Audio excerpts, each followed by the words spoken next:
खरंच या जगात चांगली माणसं संपली आहेत का? अलीकडे मुनावर फारुक यांनी एक गोष्ट सांगितली होती. एक काळ असा होता की मला जेल बाहेरच्या जगापेक्षा जास्त चांगली वाटू लागली होती. आणि खरं सांगायचं झालं तर मीही या गोष्टीशी सहमत आहे. आज जग पूर्वीसारखं राहिलेलं नाही.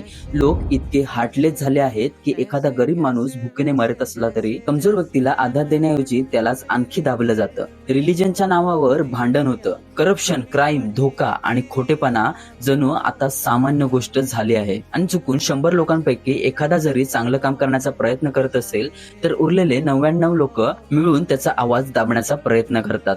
कदाचित म्हणूनच आज वाईटपणा चांगुलपणावर जास्त प्रभाव टाकताना दिसतो. पण एखादा विचार करून बघा, जर प्रत्येकाने एकमेकांना मदत केली असती तर हे जग किती सुंदर झालं असतं. भगवद्गीतेत श्रीकृष्ण म्हणतात, जेव्हा अधर्म वाढू लागतो तेव्हा सर्वात आधी स्वतःमध्ये बदल घडवणं गरजेचं असतं. म्हणूनच वाईटपणाला कधीही स्वतःवर हावी होऊ देऊ नका, कारण कदाचित या अंधाऱ्या जगात कोणासाठी तरी तुम्ही उरलेली ती एक चांगुलपणाची किरण असू शकता.